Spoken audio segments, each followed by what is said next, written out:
Apple. So we've talked about them obviously a lot.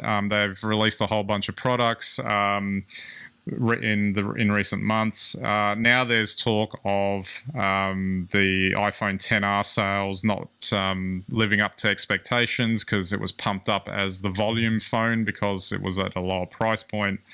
That the XS isn't maybe selling as many units as what Wall Street was expecting.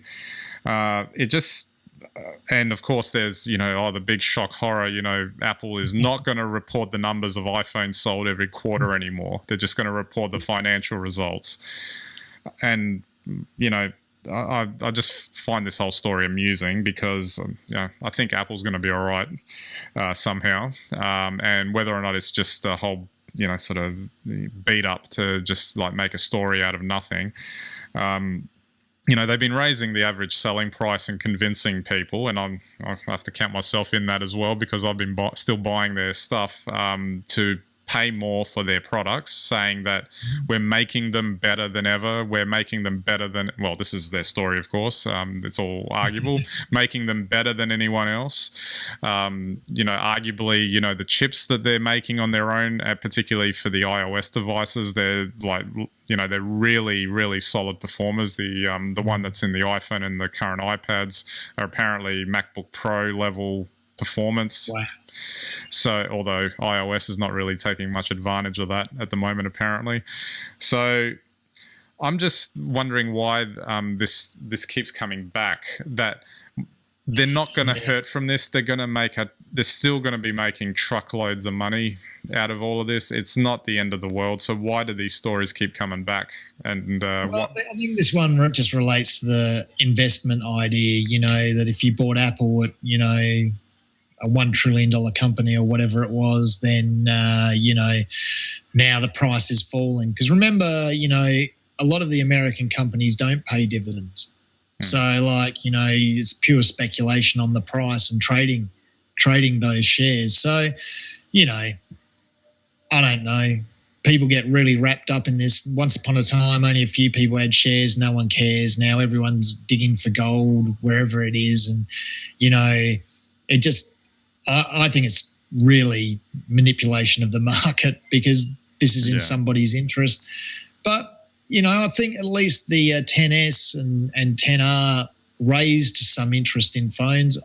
I didn't even remember hearing about Samsung's last launch, never mind any of the other brands. So, in fact, some of the Chinese sort of imitation brands now are getting bigger launches and are more interesting phones simply, I think, because of what they offer at the price point. But, I don't think it'll affect Apple for a minute. Although I've said this before, and I do think that Apple now is starting to look like Apple in the mid-1990s before Steve Jobs returned. Too many products, not sure what any of them do. And I wouldn't be worried about phone sales. I'd be more worried about that Apple's losing its identity. Well, the latest iPad Pros, for instance, kind of fit that because I was and a lot of the reviews bore this out that it's laptop pricing now, and you're not getting a device that can replace your laptop. Now, I mean, there's a lot of toing and froing about, well, does it actually need to do that? Can you whatever? But it just seems to me like, they released that MacBook Air, and fine machine, but given the performance you're getting out of that thing, which is, I'm not sure how it measures up against the iPad, but if this new iPad's like a MacBook Pro level, that would seem to suggest to me that it's better than the MacBook Air. Why are you buying the MacBook Air now? I completely agree, and I think some of the Apple executives should go into a store with someone who doesn't know anything about computing. And once upon a time, you could go in and you could buy an iMac or a MacBook, or you could buy an iPad and pretty much understand what you were getting. For the life of me, if I walk into a store now, if you're tech savvy, maybe you know these things. What's the difference between a normal iPad and iPad Mini? And how do I select which one I want?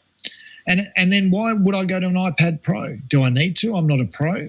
And, probably for most people who watch us here or listen to our podcast, that's not so much of an issue. Yeah. But I can guarantee you, I've been in stores and I now see people scratching their heads in front of the Apple displays exactly in the same way as they scratch their heads in front of the PC corners, which means that people just can't work out what they're buying anymore. And the other even thing, if they want an Apple.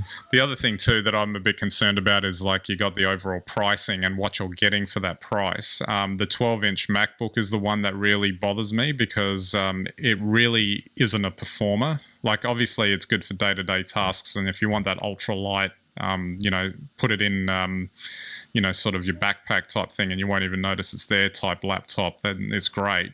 But you're paying almost $2,000 for that.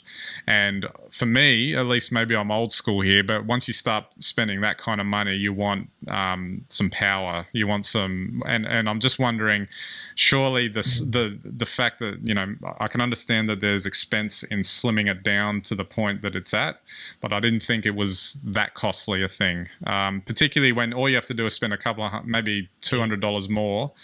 You get a laptop that's a little bigger, a little thicker, and it's probably 5 times more powerful and can last for 5-6 years. That's right. And, but you're right about prices going up. Even in the PC sector now, you could get a great laptop for about $600 a couple of years ago. For some magical reason, they've all gone up to $1,000. Yeah. And they're still using the same Intel chips. I wonder if they did that just before the Black Friday sales that are happening at the moment. But anyway.